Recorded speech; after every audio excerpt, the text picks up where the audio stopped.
طریقے سے ابھی ہم کچھ پچھلی دفعہ بھی ہم بیان کر رہے تھے، قبر میں کچھ کام آنے والے اعمال کا تھوڑا بہت تذکرہ پہلے تو نشستوں میں ہوتا ہی رہا. آج بس تھوڑے سے بیان کرنے کے بعد ہم عالم برزخ کی مصروفیات کے موضوع پر چلے جائیں گے. قبر میں کام آنے والے جن اعمال کا ہم تذکرہ کر رہے تھے، ان میں خاص طور پر جو ایک عمل ہے جس کے متعلق ملتا بھی ہے کہ شیخ جواد عرب عراق میں تقریباً 1332 ہجری میں نجف میں ایک عالم گزرے ہیں. انہوں نے خواب میں حضرت اسرائیل کو دیکھا اور سلام کیا حضرت اسرائیل کو، اور حضرت اسرائیل سے پوچھا کہ آپ کہاں سے آ رہے ہیں؟ کہا میں شیراز سے ابراہیم محلاتی، جو ایک اور بڑے عالم تھے شیراز کے، ان کی روح کو قبض کر کے آ رہا ہوں. کہا کہ ابراہیم محلاتی کا کیا حال ہے، کس حال میں ہے ان کی روح؟ کہا کہ برزخ میں ایک باغ میں ہے اور 1000 فرشتے ان کے سپرد کیے گئے ہیں جو مکمل شیخ ابراہیم محلاتی کی اطاعت کرتے ہیں. کہہ رہے ہیں میں بڑا حیران ہوا اور خواب میں ہی میں نے پوچھا کہ اتنا بڑا مقام شیخ ابراہیم محلاتی کو کس وجہ سے حاصل ہوا قبر میں؟ کہا کہ حضرت اسرائیل نے کہا کہ زیارت عاشورہ کو پابندی سے پڑھنے کی وجہ سے. زیارت عاشورہ کی اتنی حد تک شیخ ابراہیم محلاتی پابندی کرتے تھے کہ 30-35 سال تک مسلسل پڑھی، اور اگر کسی وقت نہیں پڑھ پاتے تھے، بیمار ہو جاتے تھے، تو ایک نائب مقرر کرتے تھے جو ان کی طرف سے زیارت عاشورہ کو پڑھا کرتا تھا. تو دیکھا آپ نے کہ قبر میں فائدہ پہنچانے والے اعمال میں سے ایک یہ بھی بہت بڑا عمل ہے. پھر اس کے علاوہ خاص طور پر علماء میں ایک چیز مشہور رہی ہے، وہ ہے انتقال کے بعد 7 روز تک فقراء کو کھانا کھلانا.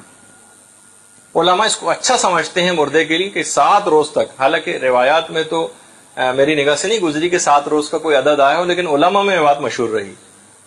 اچھا، بہت سارے دیکھیں نیک اعمال ایسے ہیں کہ جن کی طرف ہماری نگاہ بھی نہیں ہوتی کہ ان کا بھی کوئی قبر میں فائدہ پہنچ سکتا. پیغمبر اسلام ختمی مرتبت صلی اللہ علیہ وآلہ وسلم فرماتے ہیں،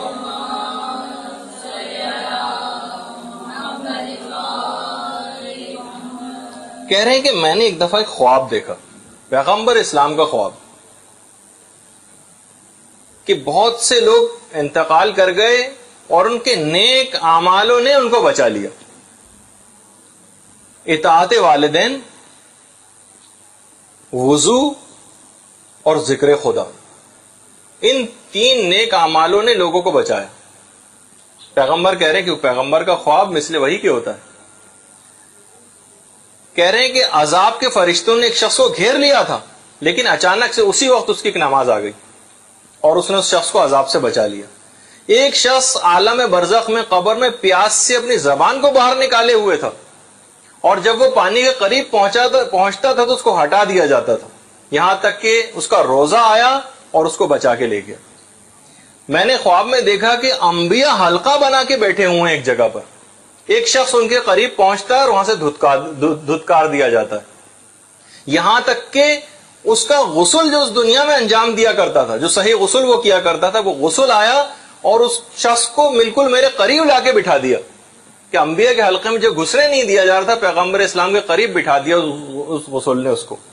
کہہ رہے ہیں ایک شخص کی قبر میں بہت زیادہ تاریکی تھی، اس کا حج و عمرہ آیا اور اس کی قبر ایک دم سے بہت نورانی اور روشن ہو گئی.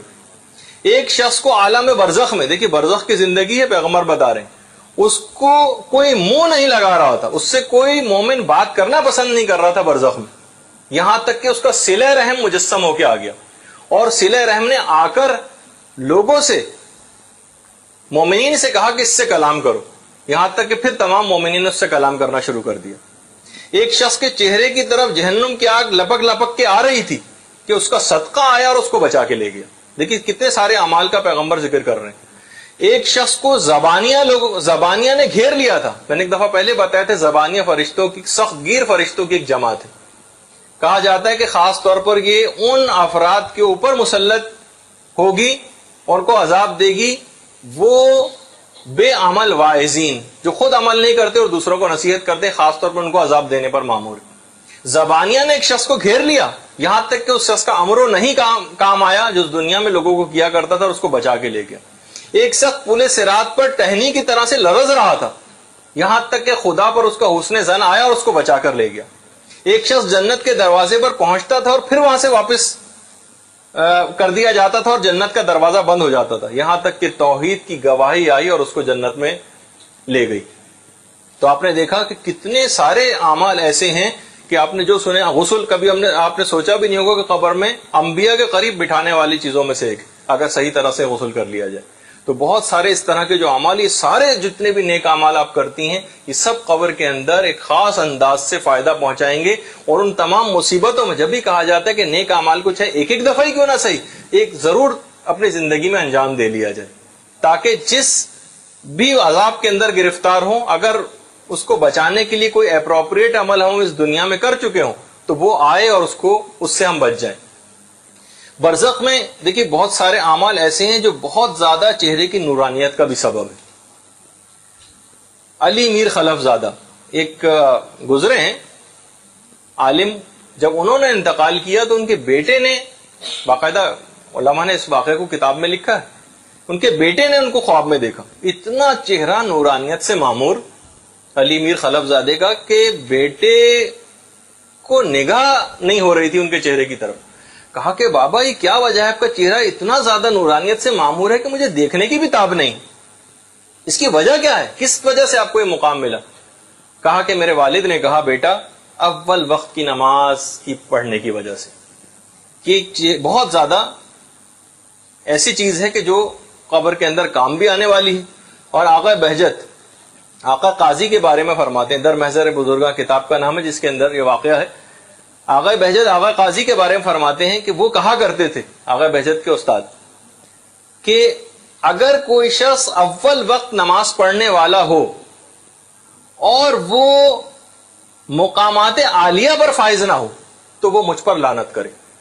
بلکہ ایک اور جگہ پہ کہا کہ وہ میرے چہرے پر تھوک دے اگر وہ اول وقت میں نماز پڑھتا ہے، وہ پروردگار کے ہاں بلند مقامات پر فائز نہ ہو، یعنی اتنی زیادہ یقینی چیز ہے۔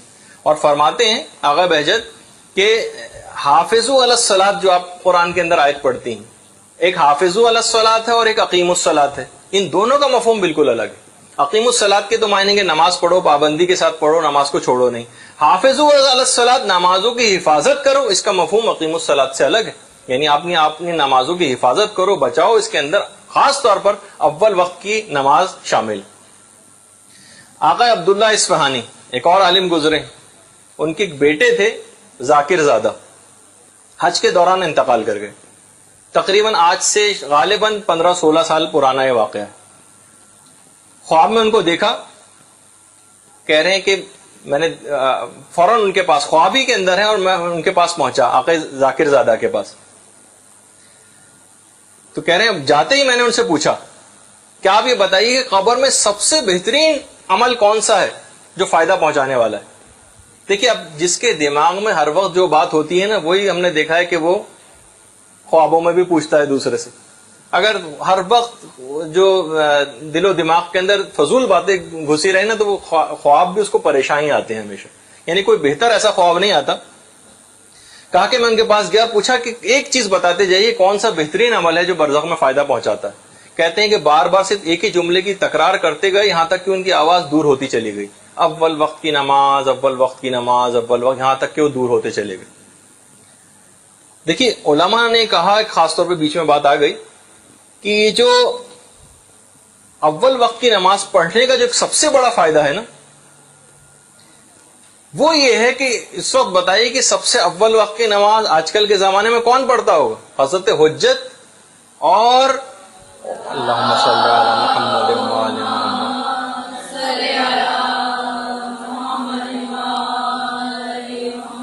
بڑے بڑے علماء اور تمام صالحین، ان کی نماز آسمانوں کی طرف بلند ہوتی ہے اور نورانیت سے معمور ہو کر واپس پلٹ کے آتی ہے۔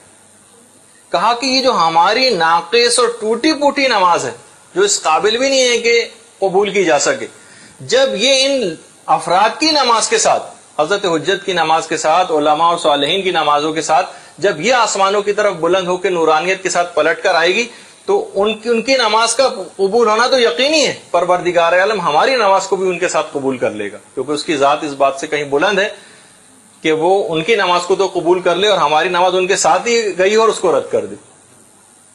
تو بہرحال کہ جب بھی اول وقت نماز پڑھنے والے کو جب قبر میں بھی رکھا جاتا ہے نا، تو رکھتے ہی اس کی قبر جنت کے باغوں میں سے ایک باغ کے اندر تبدیل ہو جاتی. یہ بھی ہے روایت میں. کتنی زیادہ ہم پچھلے دروس کے اندر بھی اس چیز کی طرف آپ کی نشاندہی کروا چکے ہیں. اور وہ جو آپ نے سنا ہے کہ ملک الموت بھی اس کو حالت احتضار میں کلمے کی تلقین کرتا ہے، جو اول وقت میں نماز پڑھنے کا عادی ہوتا ہے، جو ہم نے حالت احتضار کے عمل بیان کیے تھے. باقاعدہ ملتا ہے تاکہ اس سے آپ کو اور تقویت بھی پہنچے. آیت اللہ شہید دست غیب شیرازی عمرے کے لیے ایک دفعہ روانہ ہو رہے تھے تو تہران سے کوئی فلائٹ ڈائریکٹ نہیں مل رہی تھی. ایک فلائٹ تھی جو پہلے بیروت جانی تھی اور بیروت سے پھر جدہ جانی تھی. کہہ رہے مغرب سے کچھ دیر پہلے جہاز کے اندر بیٹھے اور فلائٹ کسی وجہ سے جہاز کے ٹیک آف میں دیر ہو رہی تھی. سب سے زیادہ جو تکلیف محسوس کر رہے تھے اس کے اندر تمام ان کے ساتھی فرماتے ہیں جو ساتھ میں تھے، وہ شہید دست غیب شیرازی تھے کہ نماز مغرب کا اول وقت ہے اور نماز کی ادائیگی کی فرصت نہیں. ایک آدھ دفعہ تو شہید نے اٹھنے کی کوشش بھی کی تھی نماز کے لیے، لیکن جہاز کے عملے نے بٹھا دیا کہ نہیں، جہاز ٹیک آف کرنے والا ہے، ابھی اجازت نہیں. کہہ رہے ہیں اتنا زیادہ اضطراب ان کے چہرے پر تھا، لگتا تھا کہ ان کی روح کسی اور جگہ پر ہے. یہاں تک کہ بے انتہا غمزدہ تھے، مسلسل تاخیر ہو رہی تھی، یہاں تک کہ برداشت نہ کر سکے اور ایسا لگ رہا تھا کہ گویا کوئی مصمم ارادہ کر چکے. اسی وقت جہاز تھوڑا سا آگے بڑھا، تھوڑا سا ہی آگے بڑھا تھا، اچانک سے انجن میں آگ لگ گئی. تمام جہاز کو روکا گیا، تمام مسافروں کو نیچے اتارا گیا. اور اس وقت کہہ رہے ہیں کہ تمام مسافروں میں جو سب سے زیادہ خوش تھا وہ شہید دست غیب شیرازی تھے. اور بار بار ایک جملہ کہتے تھے، نماز نماز، اول وقت کی نماز. بار بار یہ کہہ رہے تھے. پھر نیچے ہی فوراً ہی جب تمام مسافر اترے اور وہیں ایئرپورٹ پہ انہوں نے نماز جماعت ادا کی، تھوڑی دیر میں جہاز کا انجن ٹھیک ہو گیا یا کسی اور فلائٹ سے ان کو جدہ کی طرف روانہ ہوئے. تو بہرحال جو واقعی اس چیز کا عادی ہو جاتا ہے نا اول وقت میں نماز پڑھنے کا، پھر اس ٹائم پہ کوئی اور کچھ کرنے کو دل نہیں چاہتا، اور یہاں تک کہ خدا بھی اس کی کسی نہ کسی انداز سے مدد کر دیتا ہے. چھٹے امام جعفر صادق علیہ الصلوۃ والسلام سے بھی چیز پوچھی گئی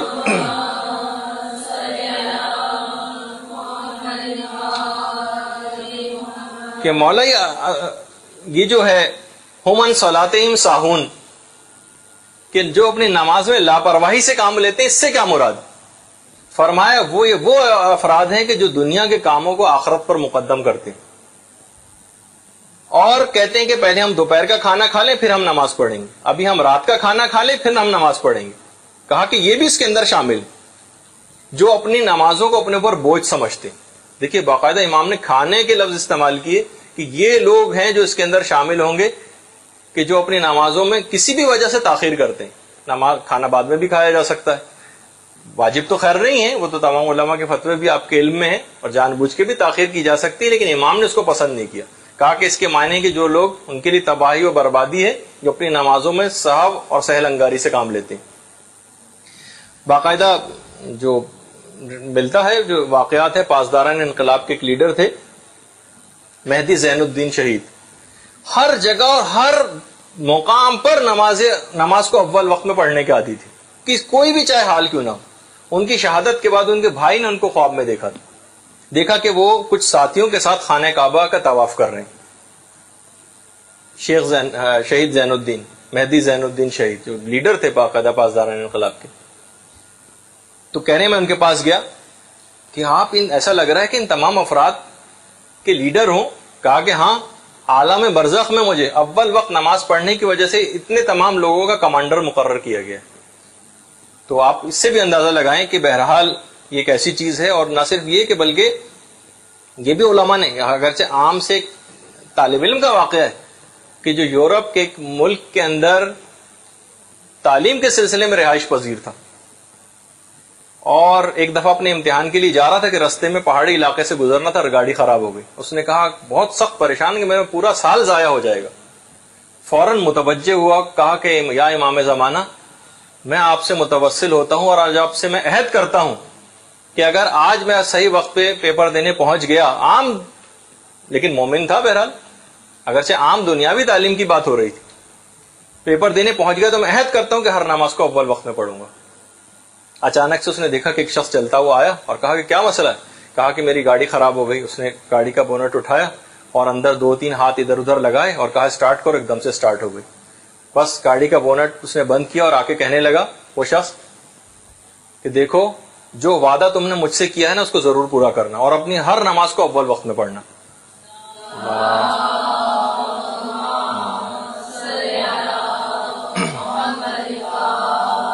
تو بعض اوقات اس حد تک جب آدمی کمیٹڈ ہو جائے تو امام زمانہ بھی اس انداز سے اس کی آ کر مدد کرتے ہیں. اور قبر کے اندر تو یقیناً یہ جب دنیا کے اندر اتنے فائدہ پہنچانے والی چیز ہے تو آخرت کے اندر کتنی زیادہ ہوگی.